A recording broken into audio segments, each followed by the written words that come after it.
The next one is Super Smash Bros. Melee. So Mango won the whole thing with Fox. Hungrybox got second place with Jiggly, Fox, Falco. Armada got third place with Peach and Young Link.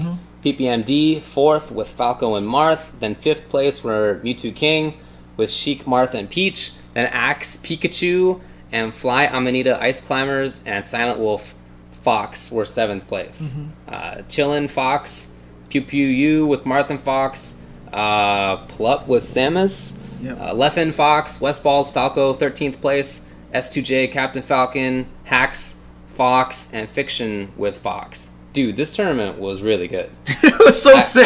This is another one I was really happy that I watched. Yeah. People, you know, I saw people saying that it went on too long. From my perspective, sitting there in near the front row, it never felt like there was any slowness about it. It never felt like the crowd was out of it.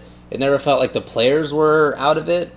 It felt like it was very exciting the whole time. Right. Well, let's just get this out of the way.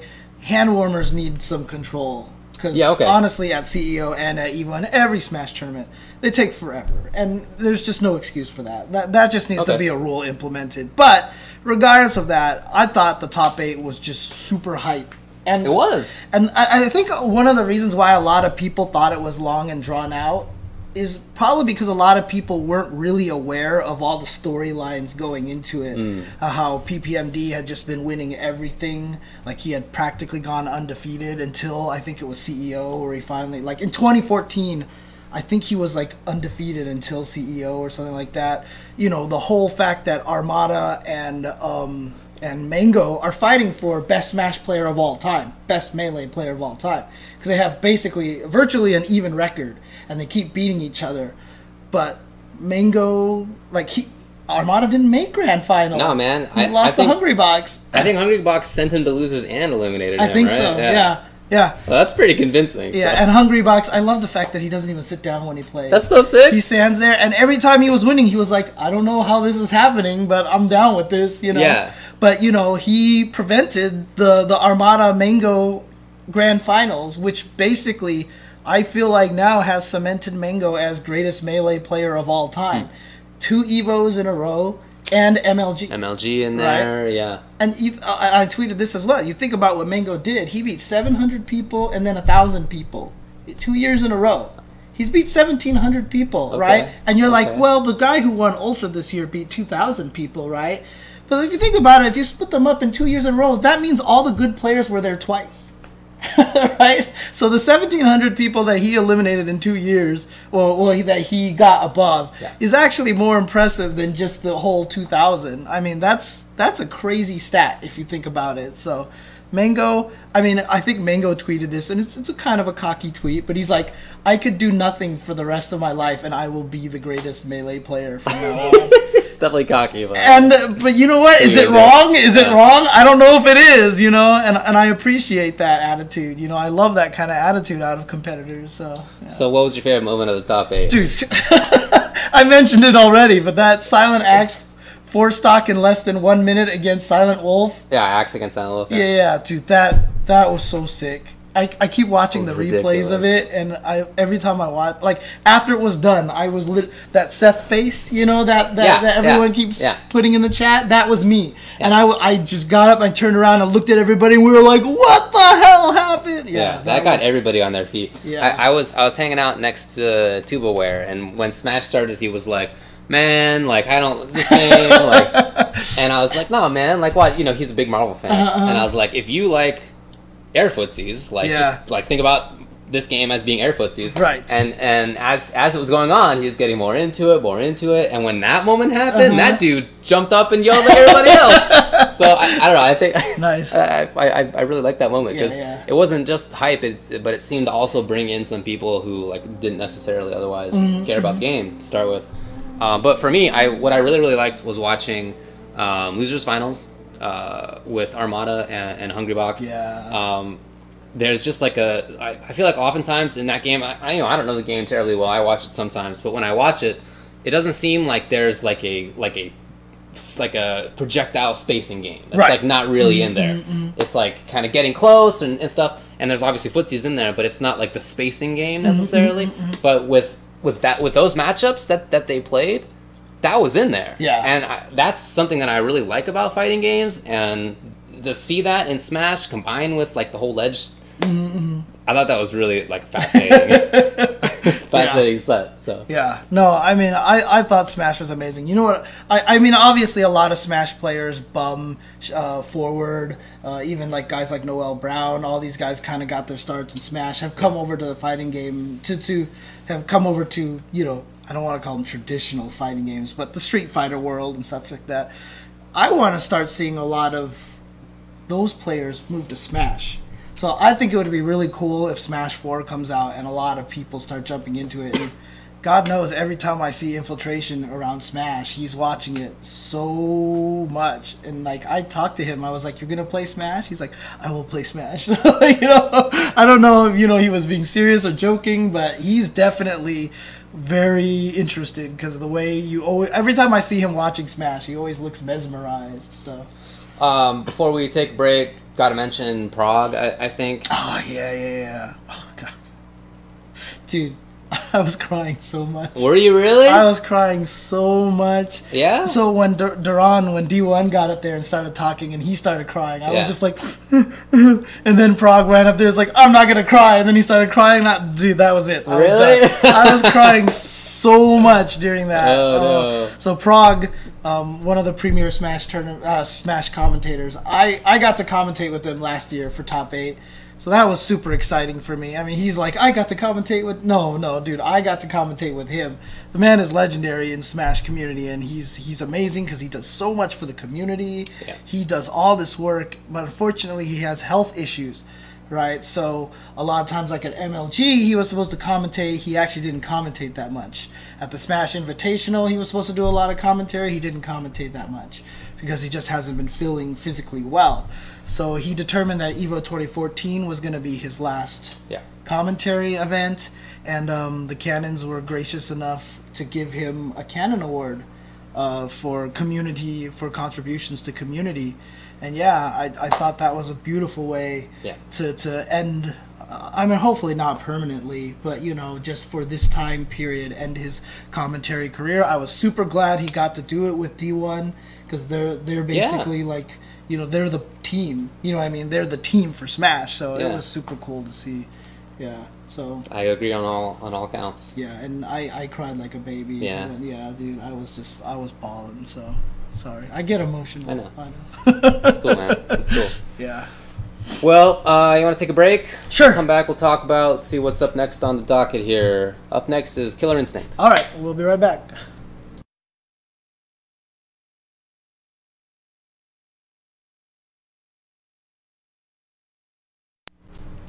Okay, welcome back to the Tuesday show. It's our big show where we talk about EVO 2014, all the results, a whole post-mortem of the situation. I'm UltraDavid. James Chen is here. Yep, and we've already gone over the 3, I guess, big games of EVO, all the games that got basically 1,000 or more competitors about. 1,000-ish. Yeah, so we're going to go into some of all the rest of the games now, starting with Killer Instinct. Now, I know you haven't played much of it or anything. I don't think you've played it at all, huh? Correct. And I've played a little bit of it, so I have a little bit of interest in the game.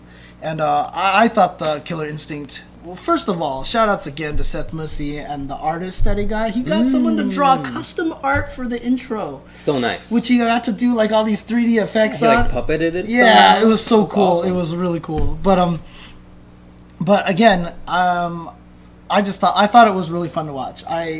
And I will always say this about Killer Instinct. It's really hard to watch if you don't understand the mind games. And so I know a lot of people are out there probably like, "Oh, Killer Instinct was boring." And I totally understand. I totally get that. And it's hard to appreciate if you don't know the game. Well, that said, at MLG, it got a lot of random viewers, and they were pretty hype. And at EVO also, the crowd was into it.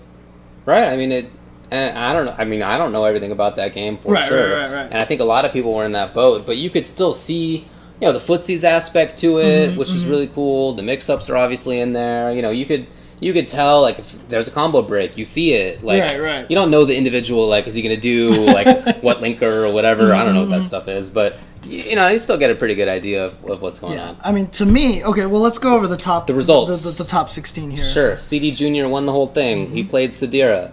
Rico Suave, his training partner, got second place with Thunder, Fulgor, Glacius, Jago, and Saberwolf. Dude, he played like the entire cast. It's ridiculous. Wow. He's really good at this game. Justin Wong, Saberwolf, third place. Gutter Magic got fourth with Thunder. T-Swag with Sudhir got fifth place. My God got fifth place with Saberwolf. Then seventh were Pretty E, Orchid, and Mr. Grimm's, Jago. Ninth place, PR Rog, Orchid, Grief 88, Sudhir, Menzo, Glacius, Hitbox, Tyrant, Spinal, nice. I didn't realize he got just outside of top 8. 13th were Dream Crusher, Saberwolf, Todokai 57 with Fulgor, Filipino Champ with Glacius, and Rocksteady, a.k.a. Rick from Focus Fire. Oh, nice, yes. Got Glacius 13th place also. Yep. So the big story coming into EVO was Justin winning everything against even all the hardcore Killer Instinct players. Like CD Jr., well, actually against like Rico Suave. He beat Rico Suave at MLG, right? Was CD Jr. at MLG, do you know? He was not at MLG. He was not there, okay. But the interesting thing about it was, like, Justin beat Rico Suave pretty soundly, right? And when they played this year, like, you can definitely tell CD Jr. and Rico Suave, like, explicitly tried to figure out how to fight Justin and figure out the Saberwolf matchup, because they both did really well against Justin, and they played really strong. But the reason why it's so interesting to me is because Justin refuses to play Killer Instinct. Like, if you understand the game and understand the concept about lockouts and damage and heavy linkers and all this other crazy stuff like that, there's this whole mind game built into it so that you're trying to bait your opponent into getting themselves locked out so you can do the biggest damage possible. Justin doesn't care about that. Right. He just plays Saberwolf, who has really good left, right, and high-low mix-ups. Good footsies. So great footsies and very hit-confirmable startups. Right. And so he's willing to do 18% combos, 15% combos, 20% combos against your 50% combos, because he's confident he will hit you like better than like a 5 to 1 ratio. You know what I mean? He's pretty much saying, I'm a better player than you. I'm gonna beat you because I'm just good at footsies and fundamentals and stuff. And so it was really interesting because at MLG it worked. It did work. And here he got all the way up there, but he had a lot more trouble. And then finally CD Jr. and Rico Suave were able to put a stop to that. And to me, like, it was really fascinating to see that happen, because now I wonder, does this mean Justin's going to want to try to learn more of the standard? And in fact, there was one time where Justin did get a lockout, and I swear it was the first time I'd seen Justin be like, must take advantage of this damage, you know, because normally he just doesn't care. But, you know, so it was just really cool to see how the flow of the game is going. So, like I said, I don't know the game that well, but that strategy seemed like it died at EVO. Yeah, that's not tenable. Yeah. I mean, it is if you want to get third place. Okay, third place out of whatever 500 people were in that tournament is not too shabby. But if you want to win the whole thing, it doesn't seem like it's realistic anymore. Right. You got to play the game that's in there. So, man, Sudhir looks super cheap. Again, I don't know the game that well, but that character looks ridiculous. And you know, CD Jr. made her look like that. This dude, T-Swag. I mean, I don't want to get... I don't want to be too mean here, but, like, how did he make top 8? Are you serious? It must have been that character. What else? Unless he just had the worst jitters of all time, and, like, he is awesome when he's not on stream, when he's not in front of a million people. Maybe that's the case. But that dude got meaty Samamish, like, 100 times. Meaty uppercuts, yeah, pretty much. And it worked. I don't know. That was bizarre to me, but that character looks really, really good. Yeah, I mean, the funny thing is, I never hear Sudhir really talked about in terms of best character. Really? It's always Saberwolf and Jago are like two of the main ones that those are the names that I always hear people talk about. So I don't know if Sudhir has always been up there, but shoutouts to CD Jr. played his heart out on that. Yeah. And it was really interesting for me to see CD Jr. win that. And after he won it, it's almost like everything just struck him all at once. And when he started getting super emotional and crying on stage, I thought that was a fantastic moment, dude. Like it was. Yeah. I hung out with him a lot Thursday. Oh, really? He was oh, at the pool. okay. Yeah, okay, he was at the pool hanging out with us. Me and like Dominion and Yipes and Jabali, I don't know, a bunch of people. Chris from All Caps from Corn. Yeah. A lot of us were there. And he was talking all about like how he was like really training it up. Like he was putting a lot of time in there. Like he had put in a lot of time in Injustice 2, a game he doesn't even like that much, but he was like really trying to. That's cool. Okay. Really trying to do it. So I was really happy for him that he won. And from a guy who like. He said this on Thursday when we were hanging out. He was like, I know I don't like always artfully express myself. I think he actually said artfully express myself, by the way.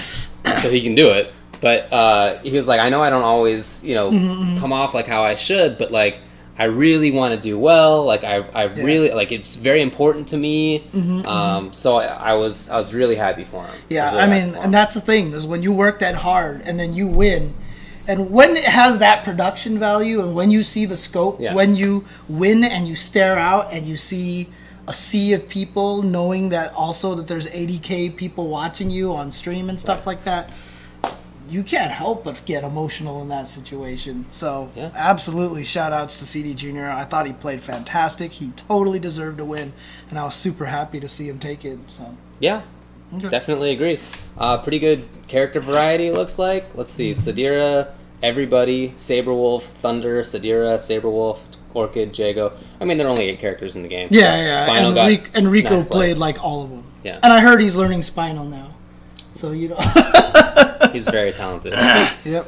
Okay, anything else to say about the No, guy? let's Let's move on to... Speaking of crying! to my favorite of the top 8s. Even though Snake Eyes was in there, man, this is my favorite top 8 was BBCP, Blazblue. Galileo won the whole thing with Lychee. Dogura with Azrael got 2nd place. Dora with Bang got 3rd place. Yoshiki with New got in there. That's my character. My other character, Tiku with Tager, was in there. That's also right. 5th place. NO with Rachel, 5th place. Tochigin with Azrael, and then SG, the American, with Lychee. Got that was your top 8. Just outside of top 8, 9th places were Pain with Kokonoe, Pops with Platinum, Bananakin with Kokonoe, Lich with Relius. Then 13th were Matoi, Kokonoe, Murishinu with Jin, Tsujikawa with Kokonoe, and Kiba with Valkenheim. Yeah, I mean, we talked about how Yun didn't make top 8. Right. Look at Kokonoe. I mean, there was 4 of them in 9 through 16, but not top 8. And a character who they said got nerfed from the clear best character to the pretty much best character. Yeah, still best character. Yeah, it was really cool to see that the character variety stood out. I was so impressed to see Tager up there. That's so hard to do. And then New up there also. I mean, not quite as hard to do, but very, very impressive. The other characters up there, I mean, Bang is not that great. He's like mid, low mid. Dude, Dora Bang was awesome, dude. He was so cool.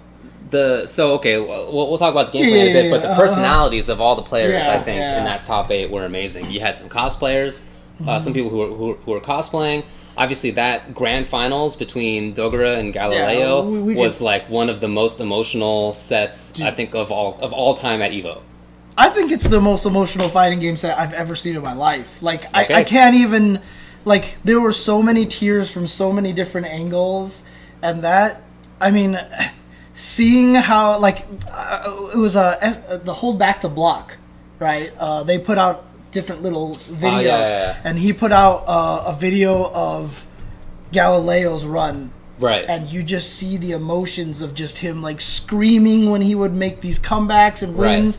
And, like, my favorite moment is when... So, I mean, I hope everybody saw this, right? So Come on. Galileo came from loser's bracket. Yeah. I think he was down 0-2, and then he made the comeback. And then I think he was down 0-2 again. Yes, he then was. When he tied it up to 2-2, my favorite moment was just this look on Dogura's face. I mean, it's hard to see this, but you could see him breaking. Yeah. And he put his head down like that. Yeah. And as soon as that moment got him, Galileo saw it, and the moment got him, and then his head went down, and you just had 2 people sitting there like the world was on the line for them, dude. Dude, a lot of money was on the line. There was it was $25K in the pot extra on top of whatever it was anyway. I don't even know. But so that grand finals was for like $10,000 or $15,000. All right. Absolutely. It's super important. And I love in that video that for most of it, Dogra is just like sitting there, very composed, like very kind of flat face, not much expression going on. But if you look at his hands are like going like this, and it's like, like his little pinky finger is like, oh man, it was just ridiculous. Yeah, and it wasn't even just those two guys who were getting emotional. I don't know if it was Dogra's girlfriend or wife. Yeah. Because I remember after the tournament was over, we were just standing there and we saw her walk by, and it was just. She was so emotional. She was crying. Yes. I mean, I have not seen sobbing like that at a fighting game tournament. And, and she was emotionally distraught by the whole thing. And, I mean, it was just, there was a great picture of her kneeling on the floor, and Dogra comforting her and stuff like that. I mean, it was just the amount of passion, the amount of emotion that went on. Like, even Dora Bang was crying on the stage when, he got the medal and stuff like that. Like, you could see how much it meant to everybody who was playing that game. And I don't know. I thought it was fantastic. It was. I was really happy about how. It's kind of silly to say because Japan obviously did so well, but America got somebody in top 8. Yeah. Awesome. Then if you look just outside, there's Pain, Pops, Banana Ken, Lich. Yeah. USA. Right. So I mean, and below them, Tsujikawa Kokonoe, 13th place. I mean, the guy everybody was talking about. So I think it was a really good performance for American fighting games. I hope it's something that they can build on. Yeah, and shoutouts also. So 25,000 was actually the prize pool, and 5,000 to round out the 30,000 was going to be used to send the winner of the Blazblue tournament to Arc Revo, which is the Arcsys tournament, basically their grand championships in Japan. However, obviously, because there were so many players in Japan, using that 5,000 on one of them would seem kind of silly, and so they did. They passed it down to SG. So SG is now going to be able to make it out there for the tournament, and I believe he picked Lord Knight as his partner. Did he? I'm not sure. It's a team tournament, so he gets to pick anyone. I think he picked Lord Knight. I'm not 100% sure, but in the semis, they knew that it was going to be. So all the top 8 was decided, and then to make top 8, it was SG and Banana Ken.